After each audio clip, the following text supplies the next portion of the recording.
Greetings everyone, and welcome to LEGO Rewind, where we take another look at old retired LEGO themes. And today, we go further back than ever before. Not quite the beginning. I'm not gonna delve into the founding of LEGO or the struggles of the Christensen family. That could eat up an entire episode in itself, and you can watch the LEGO story for that. And it's a good little production. It's always healthy to keep this sort of thing at arm's length. I mean, it is the story of a toy company that benefits from convincing you it's your friend with schmaltzy music, dulcet tones, and sprightly animations, but it does provide good insight into the family's history and how many setbacks they faced, how they had to persevere to make this dream come true. It's a concise, if rose-tinted recollection of those first evolutionary steps this giant undertook from the most humble of beginnings.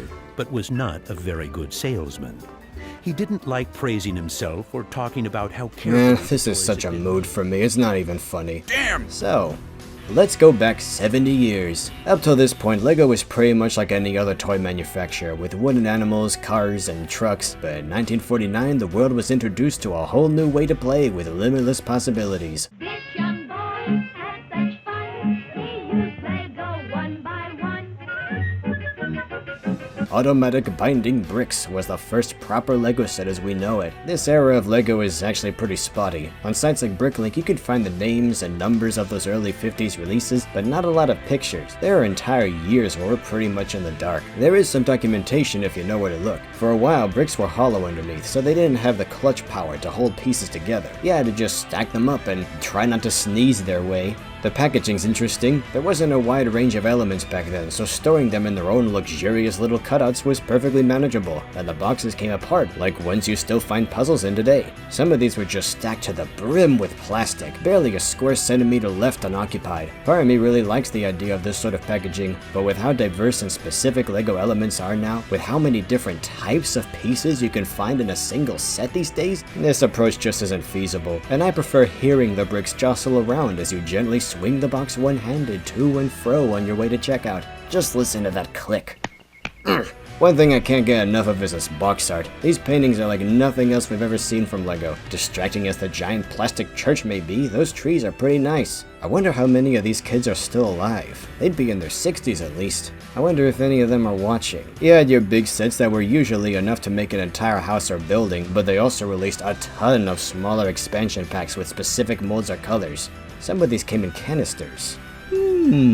More than a few of these didn't even have the typical bricky LEGO elements. Without minifigs, everything was at a smaller scale, so you got realistic trees and automobiles that at the time probably didn't feel at all out of place. Yeah, you thought Speed Champions was the first theme to accurately recreate real-life cars? They don't hold a candle to these. Whenever someone calls something not real LEGO, I just think back to stuff like this. It's all LEGO, guys. I love this. They lined the trees up to create the impression of a forest at the other end of a field. I especially like this tree made of tiny cubes. It's at least going for some kind of style that fits. A big part of the fun of looking back this far is seeing all the molds LEGO doesn't use anymore, like those vertical hinges. Betcha some of you have never seen that before. LEGO did toy with the idea of people, but the first LEGO humans were literally just a pile of bricks like a totem pole. Oh no.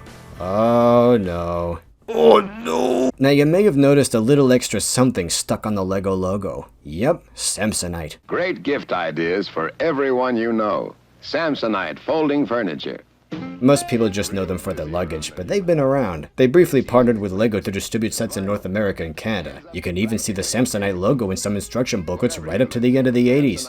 Tables and chairs from $6.95 each. And another great gift idea from Samsonite. Lego. The building toy that gives your children something to think about. This ad's funny to me. It's a full minute long and they only mention LEGO at the end, like, what? Oh yeah, we got these, you know, some for the kids. Maybe. I don't know, it's a fad. Lego is here.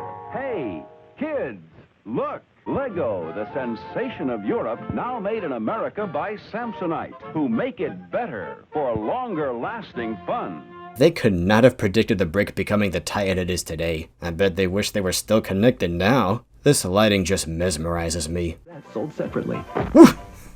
filled that box like a chest burster. Here's a brick separator from a few decades ago. It's a little different than the ones you get in bigger sets these days. In the 70s, all bets were off. They still used realistic trees and pure brick people a little, but started to transition to a more familiar image. Before minifigs, we got these dolls you've seen a couple of times in other episodes, and I do find them quite cute. You even see these faceless, armless, vestigial proto-minifigs. Those dolls were mostly used in the Homemaker line, which was marketed to girls but really defines the decade for me. It was the first major jump between everything LEGO was and soon would be. The furniture builds hold up pretty well. A lot of smooth surfaces and slick, timeless shaping. I think this wood stove might be my favorite. But get this, as the first minifigs debuted later in the decade, they started appearing alongside the dolls as babies.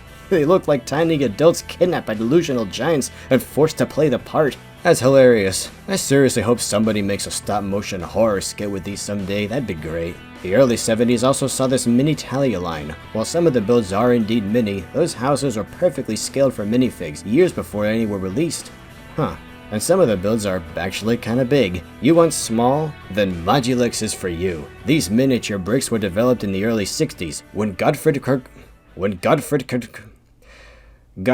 Kirk Christensen was set on designing a scaled-down model for a real house plan using rudimentary LEGO elements, and quickly realized that they were not to scale with actual building materials. Go figure. Modulix was designed specifically for adults' architectural purposes, with slightly different proportions than normal LEGO bricks, so they're not just a shrunken-down version, and you can't squeeze a Modulix brick under a normal brick the way you can fit normal bricks and Duplo bricks together. Duplo bricks are just normal bricks with doubled height and width, and Quattro doubles that. And if that isn't big enough, point is, these are a little off. Modulix became its own thing, disconnected from LEGO entirely, and eventually retired, but collectors still use it and are always looking for ways to marry it with traditional LEGO. The 70s also saw Dacta, eventually rebranded the Education line. This was an all-encompassing theme, ranging from Duplo to Technic. These were intended for a whole classroom of kids to share, so they came with a surplus of pieces and figures, plenty to go around. The aptly named Hobby Set line was fairly short-lived but very distinct. These were not your average builds for the time, very advanced. The line was succeeded by Model Team, which lasted from the 80s to the new millennium. The level of detail is pretty awesome. I think most of these vehicles still look great today, and could take over a shelf easily. The last set in this vein was a 2004 re-release of 1995's Hot Rod as part of the Legends line, which also included Castle, Pirates, Town, even a hobby set. It feels like the end of an era. Some of these things are obscure enough to have maybe appeared in the Dank Themes episode, but I don't know. They weren't quite deranged enough to fit into the other category. These play things pretty straight. The most fun I've had with this episode is watching all these old LEGO ads, seeing the slogans change like a new toy every day, the action's up to you, born to build, play well. But the marketing itself gets pretty weird. There are several of these,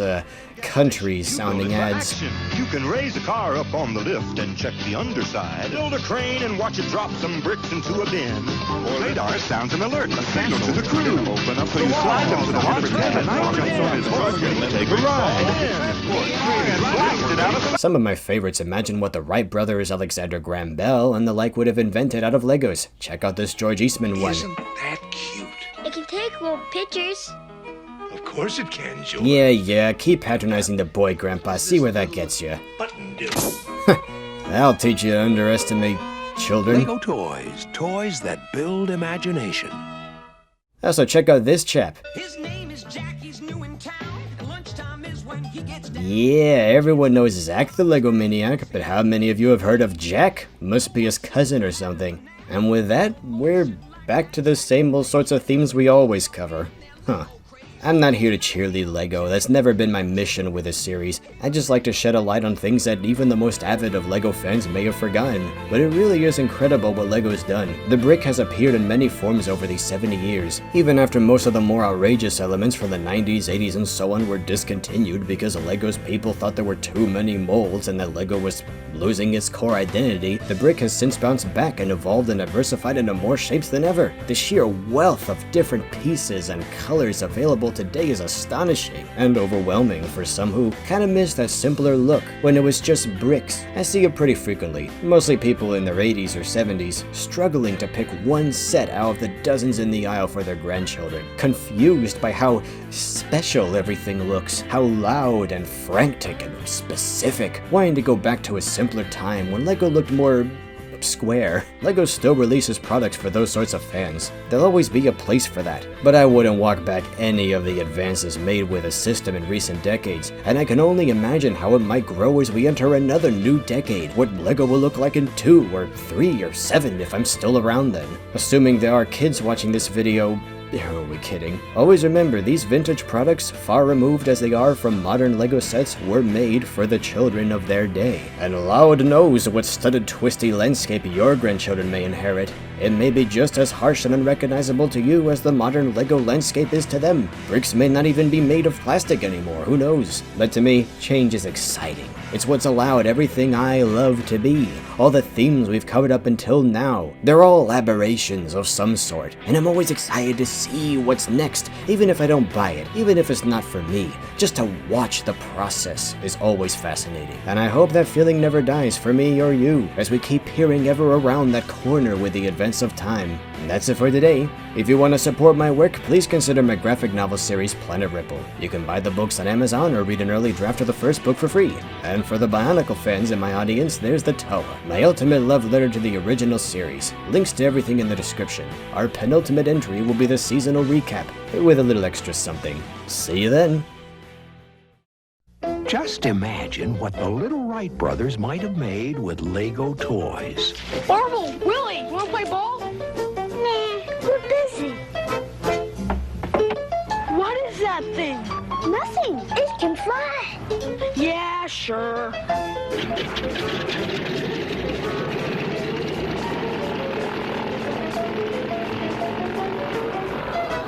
Lego toys, toys that build imagination.